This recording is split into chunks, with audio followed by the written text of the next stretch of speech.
Welcome to Educlick your online study partner.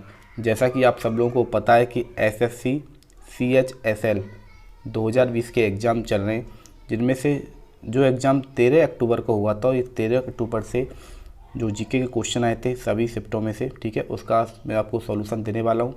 मैंने कोशिश की है कि ज़्यादा से ज़्यादा क्वेश्चन कलेक्ट करने की, क्योंकि जिनके एग्ज़ाम हो चुके हैं उनको सॉल्यूशन मिल जाएगा, और जिनके अभी एग्ज़ाम होने हैं उनके लिए फ़ायदा हो जाएगा। उनको पता चल जाएगा कि जो पेपर का पैटर्न आ रहा है वो किस प्रकार से आ रहा है, और जो जीके के क्वेश्चन पूछे जा रहे हैं उनका लेवल किस प्रकार से है। ठीक है, तो अपन टाइम ख़राब नहीं करते हैं, जल्दी से क्वेश्चन मैं आपको बताता हूँ कि कौन कौन से क्वेश्चन आए हैं। इनसे आपको काफ़ी फ़ायदा होने वाला है, और आपको पता चल जाएगा कि किस तरह के क्वेश्चन हैं वो आपके एग्ज़ाम में पूछे जा रहे हैं। ठीक है, चलिए स्टार्ट करते हैं, क्वेश्चन स्टार्ट करते हैं। देखिए कि सती प्रथा को समाप्त किसने किया था। ये क्वेश्चन पूछा गया था कि सती प्रथा को किसके द्वारा समाप्त किया गया था। तो राजा राम मोहन राय के प्रयासों से लॉर्ड विलियम बेंटिक के द्वारा सती प्रथा का उन्मूलन कर दिया गया था। ठीक है, चलिए और नेक्स्ट क्वेश्चन की बात करते हैं कि भारत में लोकसभा चुनाव पहली बार कब हुआ था। तो भारत में जो लोकसभा चुनाव किए गए थे वो पहली बार 1952 में किए गए थे, यानी कि 1952 में ही पहली लोकसभा का गठन हुआ था। ठीक है, और अभी आपको पता है कि कौन सी लोकसभा चल रही है, अभी आपको 17वीं लोकसभा के बारे में पता होना चाहिए। चलिए नेक्स्ट क्वेश्चन करते हैं कि वर्तमान में ट्राई के अध्यक्ष कौन है। ठीक है, ट्राई के अध्यक्ष अभी अभी वर्तमान में बने हैं, जिनका नाम है PD बघेला। तो ये आपको याद रखना है, ये क्वेश्चन आपके एग्जाम में रिपीट भी हो सकते हैं। ठीक है, तो आपको बिल्कुल ध्यान से क्वेश्चन को पढ़ना है, आंसर आपको याद रखने हैं, क्योंकि ये क्वेश्चन आपके आने वाले एग्जाम में पूछे जा सकते हैं। ठीक है, चलिए और देखते हैं और कौन सा क्वेश्चन आया कि अहमद शाह अब्दाली ने मराठों को किस युद्ध में हराया था। तो अहमद शाह अब्दाली और मराठों के बीच युद्ध हुआ था पानीपत का तृतीय युद्ध, जो हुआ था 14 जनवरी सन 1761 को। तो इस युद्ध में मराठों को अहमद शाह अब्दाली के द्वारा हराया गया था, और इसमें मराठों की हार हो गई थी। ठीक है, तो ये क्वेश्चन काफ़ी इंपॉर्टेंट क्वेश्चन है, और ये ऑथेंटिक क्वेश्चन है, ऐसे नहीं है, ये क्वेश्चन है वो एग्ज़ाम में ही पूछे गए हैं। तो मैंने काफ़ी कोशिश के बाद ये क्वेश्चन कलेक्ट किए हैं। ठीक है, चलिए और करते हैं नेक्स्ट क्वेश्चन कि अहमद शाह अब्दाली के बारे में तो मैंने आपको बता दिया, पानीपत का तृतीय युद्ध हुआ था जिसमें मराठों की हार हो गई थी। ठीक है, आपको याद रखना है, आपसे ये पूछा भी जा सकता है कि जो तृतीय युद्ध हुआ था पानीपत का वो कब हुआ था। ये आपको याद रखना है, 14 जनवरी 1761 को ये युद्ध हुआ था। ठीक है, और ये क्वेश्चन पूछा गया था कि मंगल ग्रह के कितने उपग्रह हैं, यानी कि मंगल ग्रह के सैटेलाइट के बारे में पूछा गया था कि मंगल ग्रह के कितने उपग्रह हैं। तो मंगल ग्रह के 2 उपग्रह होते हैं, जिनका नाम होता है फावस और डीमोस, ये आपको याद रखने हैं। ठीक है, और देखिए कैग की नियुक्ति होती है वो किसके द्वारा की जाती है। तो आपको याद रखना है कि कैग की जो नियुक्ति होती है वो राष्ट्रपति के द्वारा की जाती है। ठीक है, चलिए और देखते हैं कि और किस प्रकार से क्वेश्चन आपसे पूछे गए। ये आपको याद रखना है, काफ़ी इंपॉर्टेंट क्वेश्चन है, या कि एग्जाम में पूछे जा चुके हैं। ठीक है, और आने वाले एग्जाम में भी ये क्वेश्चन रिपीट हो सकते हैं, तो मैं आपको बार बार यही बोल रहा हूँ कि आपको इनको ध्यान से पढ़ना है और इनको याद रखना है। इससे आपका जो पेपर है उसका लेवल और उसके पैटर्न के बारे में भी आपको पता चल जाएगा।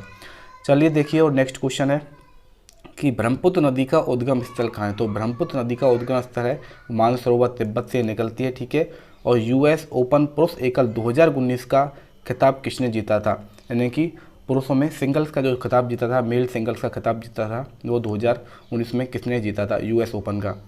तो ये जीता था राफेल नडाल के द्वारा जीता गया था, और राफेल नडाल हैं वो स्पेन के टेनिस खिलाड़ी हैं, ये भी आपको याद रखना है। और देखिए कि द्रोणाचार्य अवार्ड 2019 कबड्डी के क्षेत्र में किसे दिया गया था। पहले तो आपको ये याद रखना है कि जो द्रोणाचार्य अवार्ड होता है वो दिया जाता है कोच को, यानी कि यह अवार्ड प्रशिक्षक को दिया जाता है। तो द्रोणाचार्य अवार्ड 2019 कबड्डी के क्षेत्र में जो दिया गया था वो रामवीर सिंह खोकर को दिया गया था। ठीक है, ये भी क्वेश्चन आपसे पूछा गया है। चलिए और करते हैं नेक्स्ट क्वेश्चन। नेक्स्ट क्वेश्चन है कि विटामिन डी का रासायनिक नाम आपको बताना है कि विटामिन डी का जो केमिकल नेम होता है वो क्या होता है। तो विटामिन डी का जो रासायनिक नाम होता है उसे कैल्सीफेरोल कहा जाता है। क्या कहा जाता है, कैल्सीफेरोल कहा जाता है। और विटामिन डी के बारे में आपको थोड़ा सा बता देता हूँ, इसकी कमी से रोग होता है, रिकेट्स रोग होता है। ठीक है, और विटामिन डी होती है वो एकमात्र ऐसी विटामिन होती है जो हमारी बॉडी के अंदर क्या होती है, जनरेट होती है। किस प्रकार से जनरेट होती है, जब हमारी स्किन होती है सूर्य के प्रकाश को ये स्किन कन्वर्ट करती है किसके अंदर, विटामिन डी के एलोंग में ये कन्वर्ट कर देती है, ठीक है।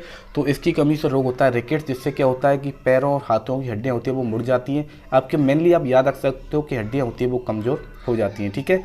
चलिए नेक्स्ट क्वेश्चन है कि भारत का सबसे ऊंचा जलप्रपात कौन सा है। तो आपको याद रखना है कि भारत का जो सबसे ऊंचा जलप्रपात है वो कोचिकल जलप्रपात है, जो कर्नाटक में स्थित है।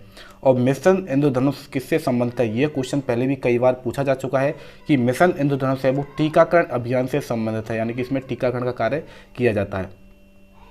चलिए आगे बढ़ते हैं, नेक्स्ट क्वेश्चन करते हैं। देखिए क्वेश्चन नंबर आपको दिख रहा है, नेक्स्ट क्वेश्चन है कि पूर्वी भारत की सीमा किन पड़ोसी देशों के साथ लगती है। तो ये आपको याद रखना है, जो पूर्वी भारत है हमारा, उसकी जो सीमा है वो बांग्लादेश के साथ लगती है और म्यांमार के साथ लगती है। तो आपको ये याद रखना है, ठीक है। नीति निर्देशक तत्व हैं वो तत्व संविधान के किस भाग से लिए गए हैं। तो ये आपको याद रखना है, भाग 4 से लिए गए हैं, ठीक है। 37 to 51 ये भी आपको याद रखना है, ठीक है। तो नीति निर्देशक तत्व वो संविधान के किस भाग से लिए गए, नीति निर्देशक तत्व वो संविधान के भाग 4 से लिए गए, ठीक है। और ये आयरलैंड के संविधान से भी लिए गए, ये भी आपको याद रखना है। ईस्ट बंगाल फुटबॉल क्लब के द्वारा 2019 में भारत गौरव अवार्ड किसे दिया गया था। तो ईस्ट बंगाल जो फुटबॉल क्लब था उसके द्वारा 2019 में यह अवार्ड कपिल देव को दिया गया था। किसको दिया गया था, कपिल देव को दिया गया था, ठीक है। काफ़ी अच्छे क्वेश्चन है। वैसे ये जो एग्ज़ाम का पैटर्न है मैं समझता हूँ मॉडरेट पैटर्न है, इतना काफ़ी अच्छा लेवल भी नहीं है और काफ़ी कम लेवल भी नहीं है, ठीक है। नेक्स्ट क्वेश्चन है कि कोणार्क का सूर्य मंदिर कहाँ स्थित है। वैसे इसके बारे में आप सब लोग जानते हो, ज़्यादातर क्वेश्चन को आप तो पहले से इनको पता होगा इनका आंसर आपको। तो कोणार्क का सूर्य मंदिर है उड़ीसा में स्थित है, ठीक है। किस शासक ने गंगईकोंडा चोल उपाधि धारण की थी। तो ये उपाधि राजेंद्र चोल प्रथम के द्वारा धारण की गई थी, ठीक है।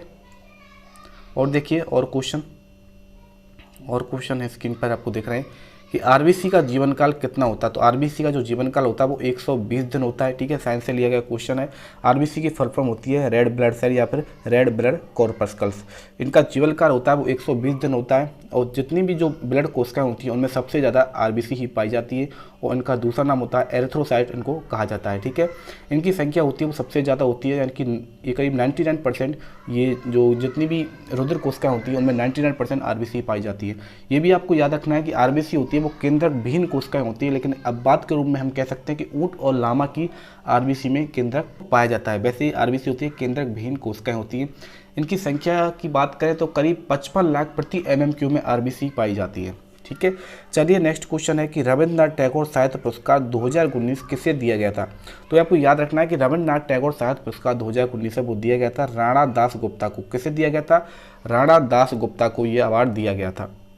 देखिए कितना इजी क्वेश्चन है कि गुजरात के मुख्यमंत्री का नाम बताना है। तो सबको पता है कि विजय रूपाणी है वो गुजरात के मुख्यमंत्री है, ठीक है। चंद्रयान 2 मिशन कब लॉन्च किया गया था। तो चंद्रयान 2 जो मिशन लॉन्च किया गया था वो 22 जुलाई 2019 को ये मिशन लॉन्च किया गया था, ये भी आपको याद रखना है। चलिए और करते हैं नेक्स्ट क्वेश्चन। नेक्स्ट क्वेश्चन है कांग्रेस के 1929 के अधिवेशन की अध्यक्षता किसने की थी। तो ये अध्यक्षता की गई थी, ये जवाहरलाल नेहरू के द्वारा की गई थी और इसी अधिवेशन में यानी कि 1929 के अधिवेशन में पूर्ण स्वराज की मांग की गई थी। नेक्स्ट क्वेश्चन है कि छाऊ किस राज्य का लोक नृत्य है। तो ये लोक नृत्य है उड़ीसा का, ये आपको याद रखना है। चलिए आगे और क्वेश्चन करते हैं। कुछ और क्वेश्चन के बारे में आपको बताता हूँ कि फादर ऑफ मॉडर्न फिजिक्स किसे कहा जाता है। फादर ऑफ मॉडर्न फिजिक्स कहा जाता है गैलीलियो को। किसको, गैलीलियो को कहा जाता है। गैलीलियो गैलीली इनका पूरा नाम था। 2019 की रिपोर्ट के अनुसार भारत का सबसे ज़्यादा वन क्षेत्र वाला राज्य कौन सा है। तो ये आपको याद रखना है मध्य प्रदेश है, ठीक है। सत्रिया नृत्य किस राज्य में मनाया जाता है। तो यह असम राज्य में मनाया जाता है, ये भी आपको याद रखना है। चलिए और क्वेश्चन की बात करते हैं। और क्वेश्चन आपको दिख रहे हैं कि हैंड एंड हैंड एक्सरसाइज 2019 है वो किन देशों के मध्य आयोजित की गई थी। ये भी क्वेश्चन पूछा गया था, करंट से रिलेटेड क्वेश्चन है। भारत और चीन के मध्य यह आयोजित की गई थी। देखिए करंट के जो क्वेश्चन आए वो करीब आप याद रख सकते हो कि आपको जनवरी 2019 से लेकर और आपको पूरा जो 2020 अब तक के सारे क्वेश्चन पूछे गए। तो आपको 2019 के साथ साथ 2020 की करंट भी याद रखनी है, ठीक है। 2020 की तो आप याद रखोगे और 2019 की भी करंट आपको याद रखनी है। रक्त समूह की खोज करने के लिए 1930 में नोबेल पुरस्कार किसे मिला था। तो रक्त समूह यानी कि ब्लड ग्रुप की जो इन्वेंशन किया गया था, इसकी डिस्कवरी की गई थी वो कार्ल लैंडस्टीनर के द्वारा की गई थी। किसके द्वारा की गई थी, कार्ल लैंडस्टीनर के द्वारा ही रक्त को रक्त समूह में बांटने की कोशिश की गई थी। और इन्होंने एबीओ सिस्टम की खोज की थी। एबीओ सिस्टम यानी कि ए वर्ग ए बी वर्ग, बी वर्ग, इसके साथ ओ वर्ग यानी कि ओ ब्लड ग्रुप। तो 4 वर्गों में ब्लड को उन्होंने क्या किया, वर्गीकृत किया था, क्लासीफाई किया था। A blood group, B blood group, A B blood group और ओ ब्लड ग्रुप, ये आपको याद रखना है। ठीक है, इसमें से आपको ये याद रखना है कि ए बी ब्लड ग्रुप है उसे कहा जाता है यूनिवर्सल रिसीवर, और ओ ब्लड ग्रुप है उसको कहा जाता है universal donor. O blood group है वो सबको दे सकता है, और ए बी ब्लड ग्रुप वाला जो बंदा है वो सबसे ब्लड ले सकता है। ठीक है, ये आपको याद रखने हैं। तो ये जितने भी क्वेश्चन पूछे गए काफ़ी अच्छे क्वेश्चन हैं, इससे आपको पता चल गया होगा कोई पैटर्न है वो किस प्रकार से ज़्यादा एवरेज आ रहा है। ठीक है, इतना ज़्यादा टफ भी नहीं है और ज़्यादा इजी भी नहीं है, कुछ अच्छे क्वेश्चन भी हैं, कुछ नॉर्मल क्वेश्चन भी दिए गए हैं। ठीक है, तो इससे आपको एग्ज़ाम के लेवल का पता चल जाएगा। और अभी हम कोशिश करेंगे कि आपको जो आने वाला एग्ज़ाम है उसकी भी क्वेश्चन जो हैं वो प्रोवाइड करवाए जाएँ, ताकि आपको सॉल्यूशन भी पता चल सके, और जिन लोगों के अभी एग्ज़ाम होने हैं उनको थोड़ा एग्ज़ाम पैटर्न के बारे में भी पता चल जाएगा। ठीक है, चलिए तो फिर मिलते हैं अपन ऐसे ही एक नेक्स्ट वीडियो के साथ। तो सब लोगों के लिए गुड लक, जिन्होंने एग्ज़ाम दे दिया उनके लिए भी, और जो लोग एग्ज़ाम देने वाले हैं उनके लिए भी गुड लक है। ठीक है, ताकि उनका एग्ज़ाम है वो काफ़ी अच्छा जाए, आप लोग काफ़ी अच्छी तैयारी से एग्ज़ाम देने जाएंगे। और यदि आप पहले से ही आपको पता चल जाएगा कि जो एग्ज़ाम का पैटर्न है वो किस प्रकार से आ रहा है, तो आपको थोड़ा एक अपने ऊपर थोड़ा कॉन्फिडेंट बनेगा, तो आप लोग अच्छे से एग्ज़ाम को हैंडल कर पाओगे। ठीक है, चलिए मिलते हैं अपने इसी प्रकार से नेक्स्ट वीडियो में। तब तक आप लोग हंसते रहिए, मुस्कुराते रहिए और अच्छे से अपनी पढ़ाई पर फोकस कीजिए। ठीक है, मिलते हैं नेक्स्ट वीडियो में। जय हिंद।